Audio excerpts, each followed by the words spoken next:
Welcome to Sierra Leone Media Live in the UK. Today we're going to be talking about things that are affecting Sierra Leone and Sierra Leoneans in the diaspora and in Sierra Leone.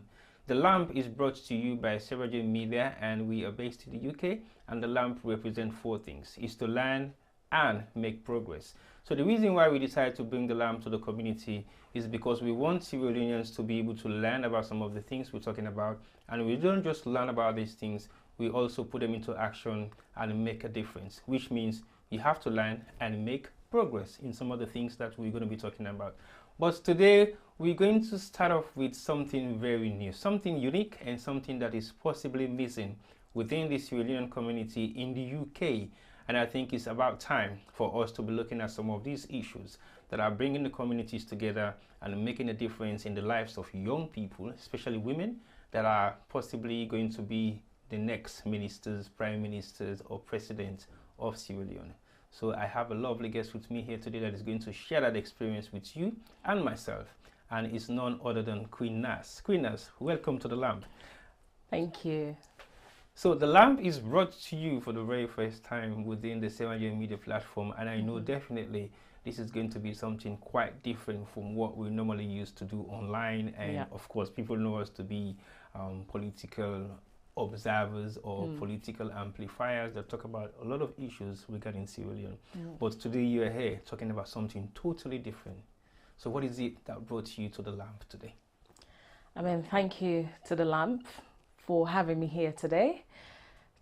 As Tboy already said, today is something different and it's all about entertainment. Today, what brings me here today is all about Miss Sierra Leone UK pageant. That's what brings me here today. Wow, I haven't heard that name about, to be honest, roughly maybe 5 years. But I think we've been involved in the Miss Sierra Leone for the past 20 years and we've seen a lot. So tell us about your Miss Sierra Leone. I'm saying your Miss Sierra Leone because this is quite not new. But tell us about the Miss Sierra Leone that you're about to kickstart in the UK. As you said, it's been a long time. Miss Sierra Leone UK has been quiet, and as a person who has been part of beauty pageants before, and I was a former Miss Sierra Leone first princess, so I was like, it's been quiet. This is time for me to take actions. I have passion for beauty pageants. Miss Sierra Leone UK is more than 5 years now. It's been quiet. I was like, it's time for me to bring the comeback. So that's why I've taken up this responsibility and said, listen, we have to bring this back. Other nationalities are doing their own pageant and it's been consistent. It's been back to back. I was like, why not I just wake up and do this? Because someone has to wake up and do it. So we can't just sit and just watch like our own entertainment industry in terms of the beauty pageant sector just dry out like that. It'd be a slap on my face as someone who is passionate about beauty pageants. So yeah. So what do you think was the reason behind the lapses of the inconsistency that we haven't been able to possibly host this event for the past couple of years? I think one of the things is unity. Unity is one of the things that always break things in our community. You can see different people always coming together and they are so excited, oh, let's do this together. And as soon as they start breaking out. So the unity is not there. So I think that's one of the problems we are facing in our community. And you're ready to bridge this gap? I am super ready for that, yes. So what sort of lessons are you going to bring on board? Because I know this has been a while that it has happened, and I will not say you're young, but you're quite young within the entertainment industry for the younger generation of Sierra Leoneans in the UK, and you are also an ex-pageant. So what sort of difference are you about to bring into the new Miss Sierra Leone that is about to kick off soon? I think unity, having fun as well, and communication as well, respect, being together. I think those are the main things that I want to bring together, and also enjoy it. Enjoy it. I know for sure, because we know exactly what comes out of beauty contests in the UK. It's been a huge drama over the past couple of years. So tell us about some of the past experiences of the few pageant shows that you may have taken part in and the ones that you've attended. I think one of the biggest takeaway or experience I've had is always someone that doesn't deserve it always take the crown home, and which I think that has to stop. For me, I've also experienced that personally, so I think that's one of the biggest one. And the second one is people that always win never get their prize. They always complain, oh, we won this pageant, we won the crown, but the next thing, we don't hear nothing from the organizers. They don't gain nothing apart from there. That's the end. The doors are closed. So which I don't want to see that continue. From our pageant, from there the doors doesn't close. Whether you win or not, the doors are always going to be open for you to come back if you need help with anything. So did you get your prize money? No, I didn't. Unfortunately, I didn't get a penny. What was the prize money that was supposed to be issued to you after the competition? You know what? I even forgot it, if it's like £500 or so, and I didn't even get a penny. So what happened? Was so you didn't actually approach the organizers to say, how come I did not get I my prize did. money? I was just tired with the chasing game. I was like, you know what? Okay, that's it. So, yeah, I didn't get nothing. Okay. But I will not say I didn't get nothing in terms of the money, but I did have the experience and also networking. I mean, from that stage, I did had opportunities that opened for me. So I always say sometimes it's not all about winning. It's about networking yourself. I mean, there were people there that saw the potential in me and also give me some other platforms, which, for example, I went to work with AYV, came to the media sector, and that stimulated me to go study media in uni, so which I'm a graduate now. So I think, yeah, it wasn't for nothing. So pageantry actually paved the way into your career path. It does. It actually wow, does. That is very interesting. We didn't discuss that, and I never knew pageantry was the pathway for you to be where you are. It was. So tell us about that experience from that pathway for what you possibly intend to be now, which is a media practitioner, and you study media at uni. So tell us what brought the transition. Is it because of the pageantry that led you to AYV and that inspires you to become, I want to do this for real? Yes, I think so, because I started doing beauty pageants, like being a contestant since I was 5 years old, like inter-area beauty pageants, and I won some back home, and I came here. I participate in... Well, you didn't tell us that you lose some. Yes, I lose some. I do. I did lose some.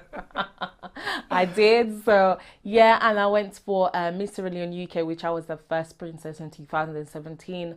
Went for Miss Pride of Africa UK, which I was the second princess as well. And, yeah, from there, AYV, I started working with AYV, and I saw how media going to do I went to do like red carpets and hosting events. So I was like, this is something I'm quite good at, and I'm enjoying it as well, because following a career path, you have to follow something that you like and enjoy it as well whilst doing it. I was like, yeah, I think I should go for this. So that makes me just go to media and study media. Yeah. Interesting. Well, viewers, if you're watching, this is exactly what some of the issues that QueenNas actually experienced from pageantry. Although there is a myth behind pageantry, can you tell us a little bit about that myth that people always say, no, me can do pageantry, stuff. So what do you think is the perception of people against people like you that have gone through the pageant stages of representation? I mean, like you said, they have all types of names that is being attached to that, or this Narayi work is this, is that, or maybe we commodity man business to the goodie for, maybe sugar daddy then can't sponsor all those Okay, yeah. So I mean, the myth around it will never stop. People always gonna have their own perspective. People always have something to say. For me, I think it's individuality. It's how you carry yourself, and you know who you are. So you just have to be you. You have to be who you are. You know what you go there for. Go there. Get what you want and come out. So no matter what, people are always going to have something to say. So I don't think that should stop anyone from doing anything. Even you, like, people always have something to say about you. Now they see like you're jumping from doing the political things, and now you're doing L.A.M.P. They are still going to say something. So It's never going to stop. So just be you and go for what you want. So how did you deal with that stigma within our community? Because I know for sure you carry yourself humbly, and you carry yourself in a position of trust, which I think gives you the platform for you to be able to do your media stuff with AYV and a few more other platforms that you hosted events. How do you deal with that sort of stereotype within our community? Because it's difficult sometimes. I know it is indeed difficult, but as I said, be you. You know who you are. As long as your self-esteem, you have that self-esteem, and it's all about individuality. It's how you feel about yourself. Most of the time, it's how you feel inside about yourself.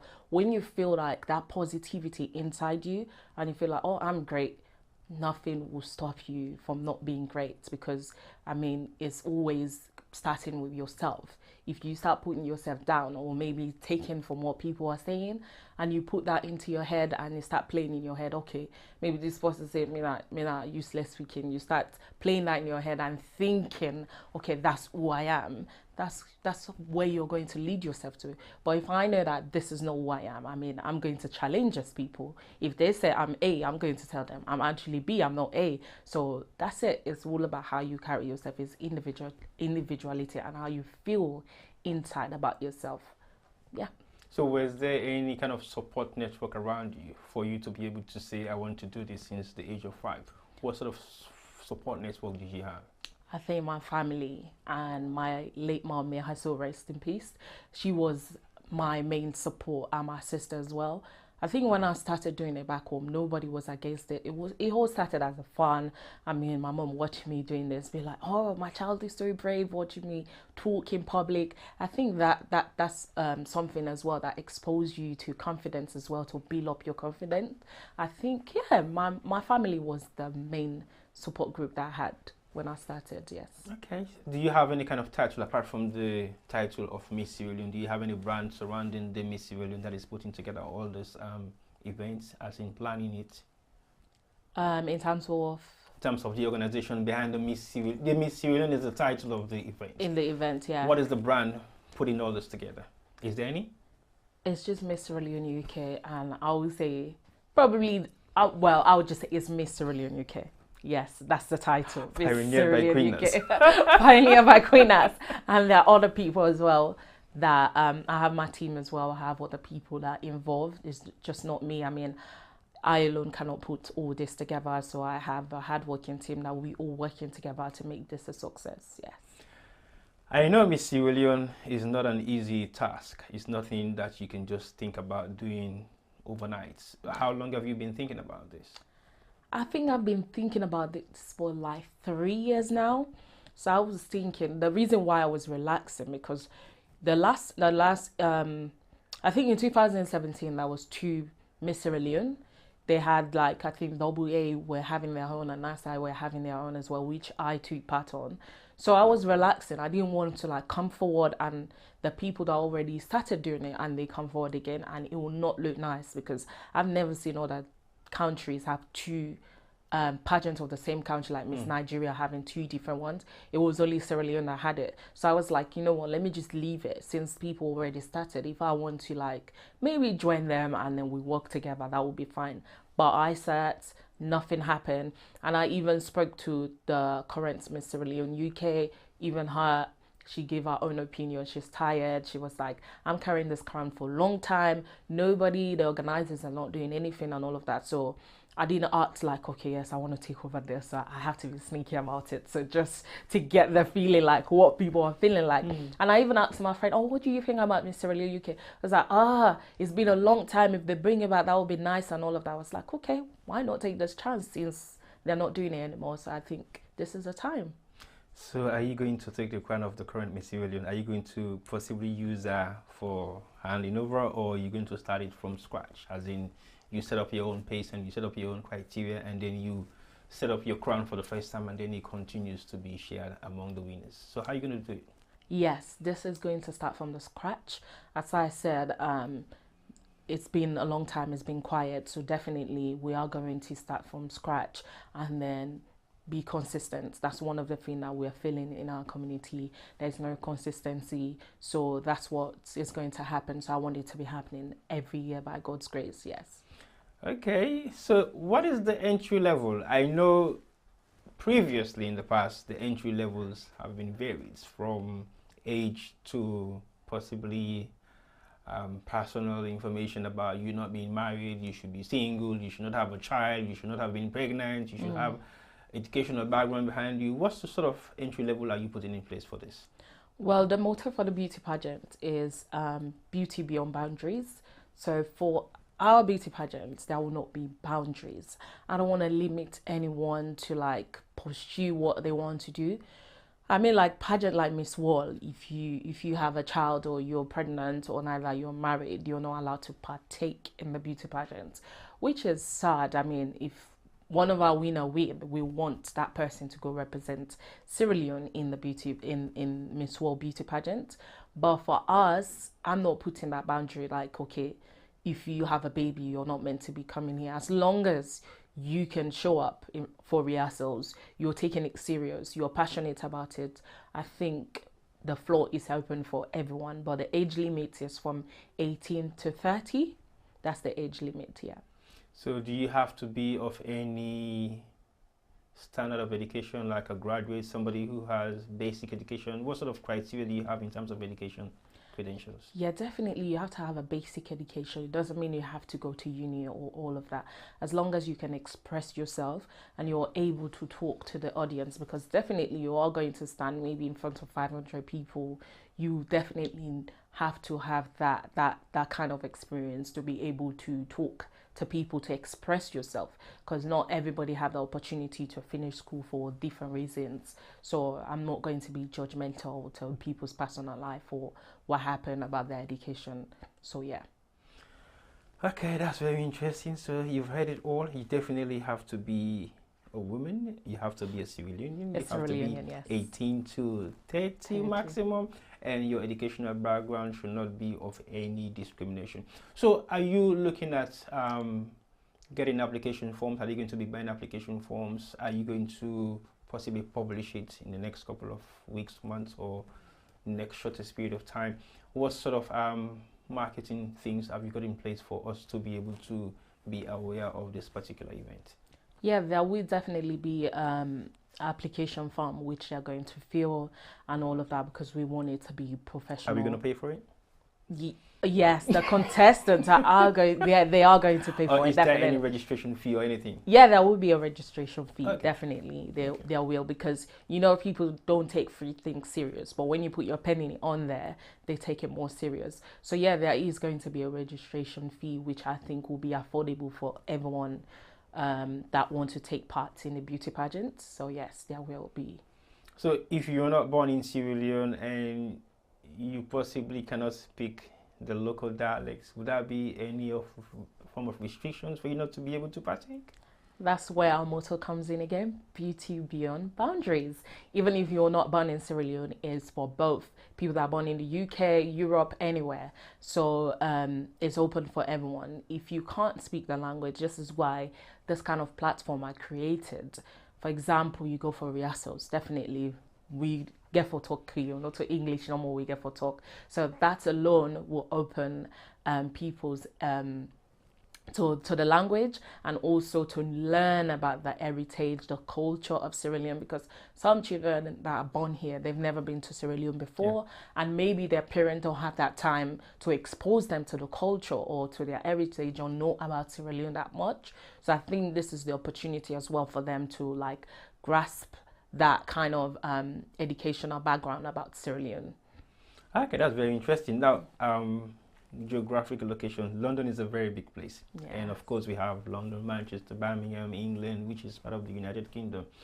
Is the pageantry just going to be limited within that sort of geographical area, or is open to not just in the UK but people that are living also in Europe, maybe Germany, France, Belgium, Holland?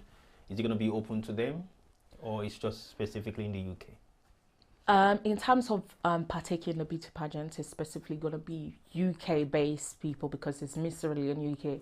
I guess they will have Miss Sierra Leone, Germany, and all of that. But in terms of support, everybody is welcome. You can buy your ticket, you can fly and come support on the day. So it's not just limited to just people in London, people in Manchester, Birmingham, everywhere, all over the world. Sierra Leoneans and non-Sierra Leoneans are also welcome to come support. But in terms of you partaking in the actual beauty pageant, you have to be in London, in the UK, whether it's Birmingham, Manchester, in the UK, not just London, yeah.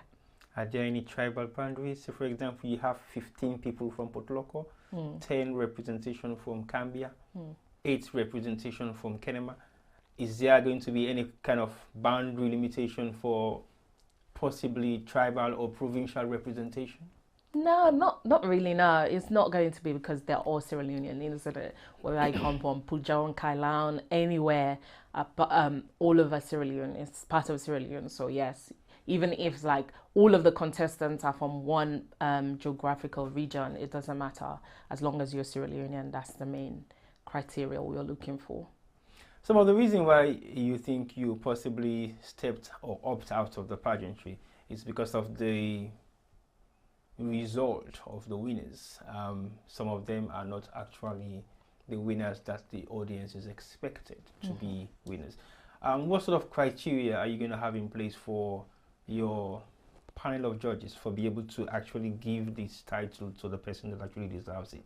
Is it going to be based on performance on the day or past issues based on rehearsal? Because I know there are a few more other things that you have to do before the pageant competition itself on the day. Yeah. Is it going to be a collective measures of everything that has happened within the period of a week or two, and then the final is where everything now is going to be on full? What sort of judgmental criteria do you have in place for your judges? Yes, it is indeed going to start from rehearsals because rehearsals is one thing that will show us that you're very devoted. I mean, everybody's busy. So if you make time coming to rehearsals all the time, let's say maybe once in a week, you come for rehearsals for full on 2 weeks. From there, we're going to start to see from there that you are devoted, and also based on performances that you're going to display on the day.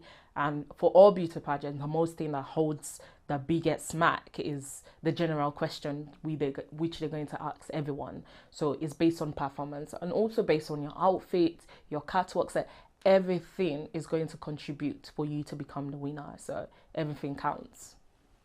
Good, interesting. Now let's talk a little bit about, say, pageantry comes with stereotype. We all know that. And we know we have a huge barrier in religious practices within our community. Islam, Christianity, those are the majority of the faiths that we have in Sierra Leone specifically. Is there going to be any kind of boundaries for religious participants for not to be able to participate in a contest like this? And I will ask you for the questions to that because of your own experience as well. I need to sip my tea for that.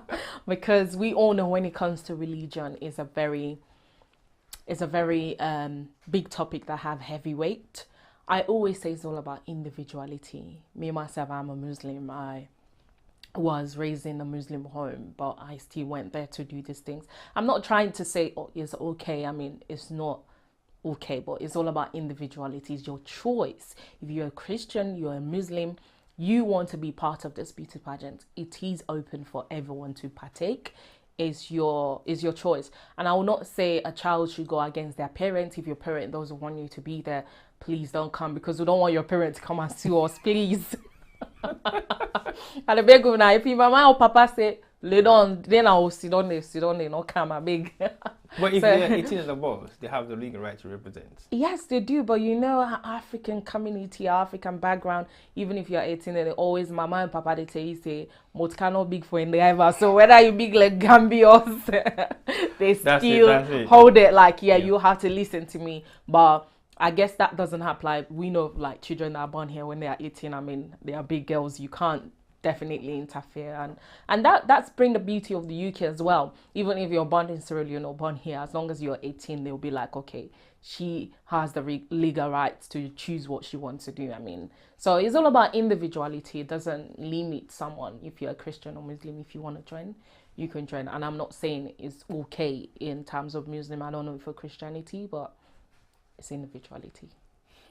Right. We know that taboo has been a very serious issue within our communities in the UK. Yeah. Not just in the UK, but also in Sierra Leone as well. Yeah. And I know you thought about this carefully, and you decided to say to yourself, I want to do the Miss Sierra Leone UK, and I am thinking of getting it done anytime soon. Have you thought about the process of actually making it happen? In terms of, we know, of course, the venues are very much expensive. Yeah. Putting together all the logistics will have to involve a huge amount of money. What sort of financial support do you have in place, looking at all this and even the prize money, which I'm going to ask you about? I'm not going to tell you that yet. But in terms of that, indeed, like venues are expensive and all of that. So we actually looking for sponsors as well to come on board and help us, because to put up an event is not easy, and this is a Sierra Leone event. So we're looking for sponsors. So if you're a sponsor, if you want to sponsor us, so please come on board. You can contact me through my social media, which is QueenNas. And QueenNas Koroma on Facebook, and on Instagram is QueenNas_21. You can send me a DM and we can take it from there. So we are definitely looking for sponsors. So if you want to be our sponsors as well, you can sponsor us. You're welcome. I will sponsor the winner a penthouse in the UK. Okay, wow. Well, that's a start. That's a joke. That is a joke. It's not true. But anyway, the reason why I mentioned this is because you possibly need something to entice the participant to be able to come and say, well, okay, it's about beauty and no boundaries. But at the same time, you have to look at what is the need for you. Because again, when you went to your own beauty pageants, you never thought this is going to be something that will change your mindset. Yeah. You didn't know what was in it for you. So now you're looking at doing this. But what is it going to be in it for them to participate? What are they going to take home as a benefit? Even if it's not just the financial gain, but what sort of other benefit do you think they'll be able to take home for just being part of this particular program? I think, yeah, one of the things is getting the prize and also the experience as well, and networking as well. I always say it's not all about you winning. I mean, I didn't win, but I think my name is still playing. I'm not trying to brag, but I'm still I'm still in the field, and I'm here today to take up this responsibility to be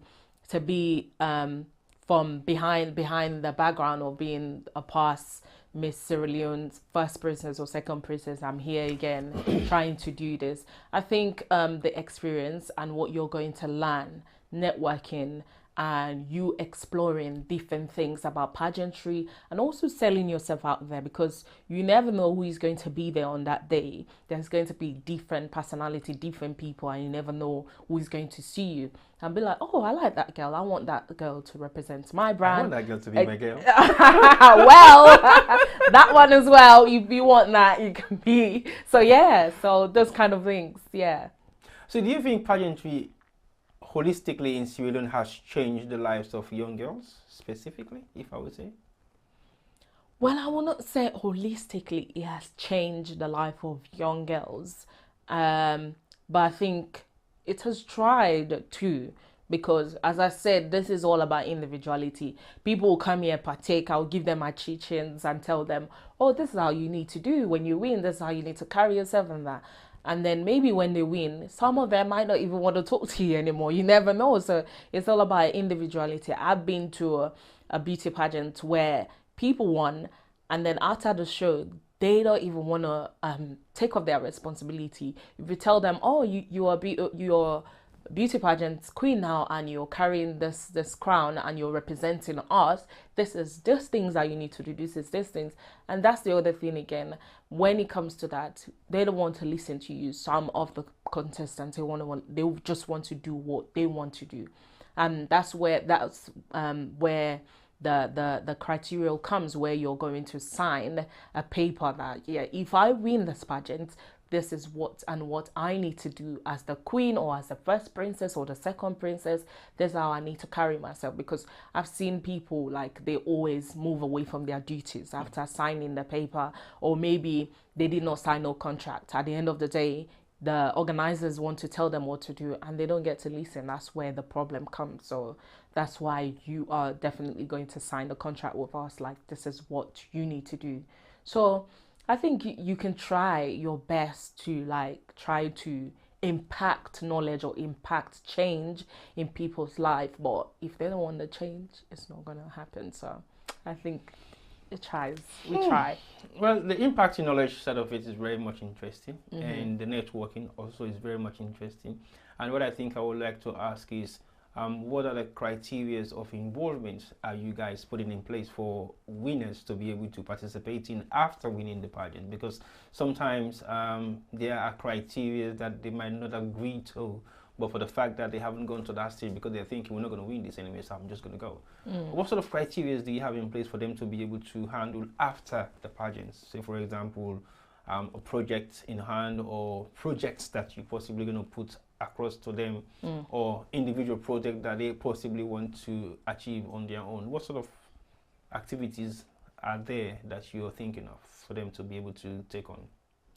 So that's why when you come to the pageant, you're going to feel informed. We're going to know what are your likes, your interests, and we're going to see how we are going to talk to you about the beauty pageants and ask you, is it something that you want to carry on? Because definitely I know people have lives outside of everything else they're doing. But if you said you want to come forward, this is why at the beginning we are going to tell you, this is what's going to happen. In case you are the winner, this is what you have to do to become the winner. If we know that you are a makeup artist or you're someone like maybe a social media person like me, maybe a presenter, we are not going to schedule things around your own things that you're doing outside. We're going to also make sure we always communicate to see, okay, well, this is your availability to do this and do that. So we don't want to like step on people's privacy or things they've already been doing before they come to the pageant. So that's why we are going to communicate clearly with them what we going to put in place for that. So do you think that would be a little bit maybe difficult for them to be able to say, for example, I am a star on my own right now, but I want to be part of this pageant show, and after winning it, I possibly will not be able to be myself anymore because it's about representation. Yeah. Is that going to affect any of the branding that they were working with previously? Is that going to affect their personal life? Because again, I think personally it should affect what you do in your private life, or also it should affect what you do in your public life because you're now representing a figure. Yeah. What sort of restrictions or boundaries are they possibly going to be faced with in terms of dealing with after winning the prize? Yeah, definitely, because when you carry a crown or anything, there are going to be rules and regulation. Even when you go to schools, there are always rules and regulations. I mean, it will definitely have a little bit of tweaks into your daily life and that, but we're not going to take that away from you completely. Okay. But definitely you are going to sacrifice. If I'm coming here tonight to talk here, it's sacrifice coming out of this cold and that. So you definitely have to make some sacrifice for you to be able to carry the crown. I mean, I'm not going to voice out the criterias like publicly what they have to do yet. Yeah. So when you come, if you want to be part of, you can come and dress up like a drag queen, and then you can that's a separate competition. you can take part. And then we'll tell you the criteria.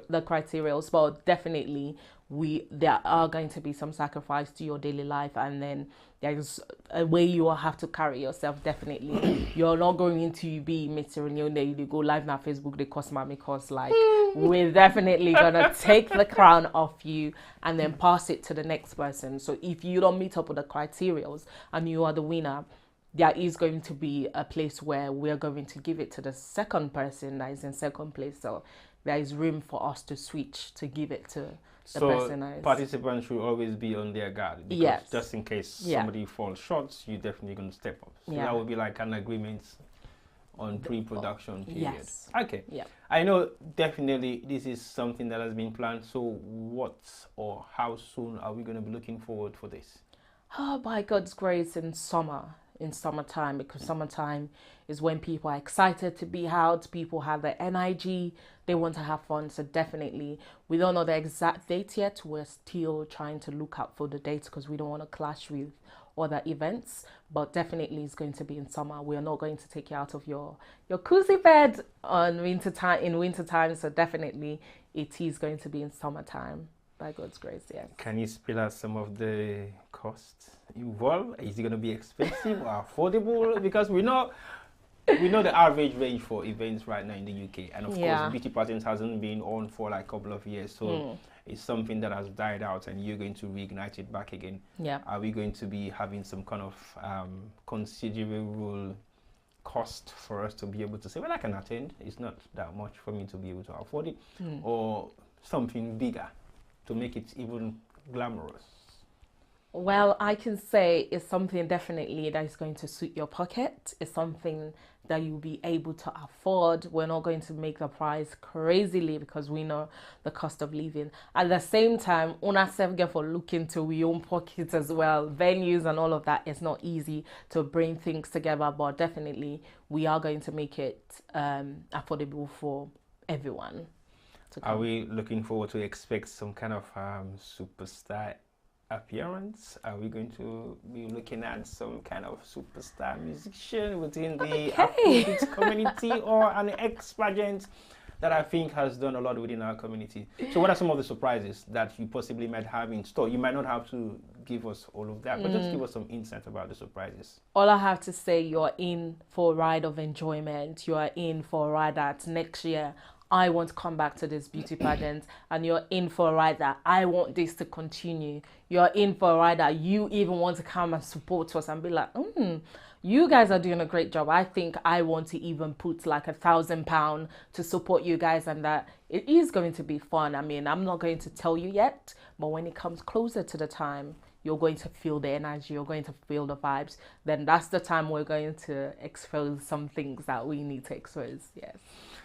Well, you've heard it all, and this is QueenNas. Definitely, I know for sure the Miss Sierra Leone UK 2024 is going to be something of an exclusive event. So don't wait to be told. Get yourself ready and make sure you pack all your stuff. If you want to take part, you know what to do. Contact QueenNas, and she will share all her social media platforms on the screen before we leave. But at the end of the day, I think what you guys are bringing on the table, especially you, for somebody who has gone through pageantry in the past, you've gained and learned, you've gone through your own sort of experiences, and there are highs and lows in that. What are some of the challenges that you were faced with, looking at all the stigma and all the stereotypes that pageants are faced with in Sierra Leone? I mean, it's always that thing where they say, oh, anybody would go for anything and I'm business to go for, and I girl this, that. And the other thing is not getting support from the actual organizers, from the pageant organizers.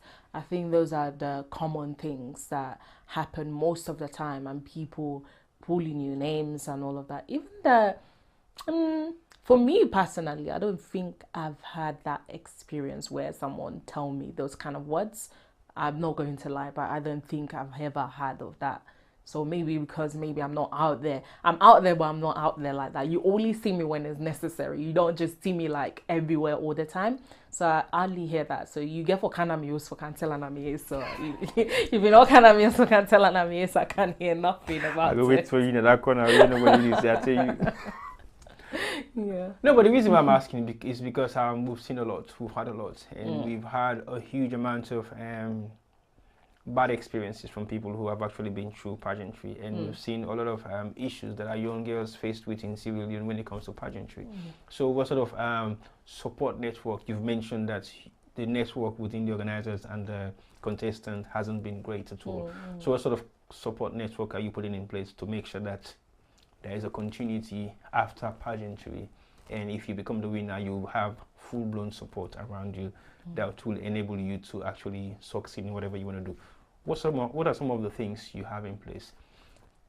I think that the first thing is open doors of communication. It's not just about them coming, because they are coming to support us as well as we are supporting them. I think the most thing that is happening is when the pageants finish, the organizers close doors, they close, their phones are shut. Even if they try, the communication is not there. There's definitely going to be a group chat, which you're always welcome to drop a message, and we are always going to be on board to support you, to respond to your messages. And if you have anything that is troubling you or worrying you, you can always come to me. I mean, I'm a person, I can say I'm not professionally, but I'm kind of a therapist. And I think I am that kind of friend that they can come, like people can come, and my friends can come and talk to me, or my family members can talk to me. I mean, I can listen to even you're talking rubbish. I have that patience, I have that time. So I think that is going to be like a group chat, a way of communication that everybody is going to allow to like drop a message there, even if you don't want to talk like everything in the group, or you want something privacy, they are going to have my number, or other team members as well if I'm not available, because maybe I'm going to be busy. Someone else is going to be there to talk to you, to reassure you that, yeah, this is it. And yeah. Okay, well, I think you've said it all in possibly a few of the discussions that we've had for the past couple of minutes. And I think if anybody's watching out there, it's something that you should pay attention to, because I think it's very important. At the end of the day, we want to bring in the community together. Like you said, unity means a lot, and that is what you think we have lacked over the past couple of years. That's why a lot of activities within our community have not been consistent at all. What sort of message do you think you want to pass on to them? I would say be your voice, speak out. Don't let anybody tell you anything that you think that is not right. If somebody tell you A, and if it doesn't go down well with you, speak up. Be you, never give up. And you always have to like communicate. I mean, communication is the key to anything, whether you're in a family situationship, anything. Always be your voice. If you don't talk, nobody is going to know. So always be vocal. Say it as it is. Speak out your mind. Tell people how you feel, and I think that will make people understand more, because sometimes I might see you smiling and happy, I might assume you that, oh, this person is always happy, is always excited. So I think sometimes if we don't communicate how we feel, the next person will not know how we're feeling, because we don't have microscope to see what's going inside there. So it's only got no. Do you have one? Yes. Okay, you are a specialist then. So be you, be your voice, speak out, and be positive. Thank you very much, QueenNas. It's a pleasure to have you for the first edition of the L.A.M.P, and I think we're going to be having you here in this platform for another time. And definitely, when you have the lineup of the girls, you have to bring them here so that we can actually expose them to the wider world, so they know who they are. So it's a pleasure to have you, and thank you very much for coming. Thank you for having me.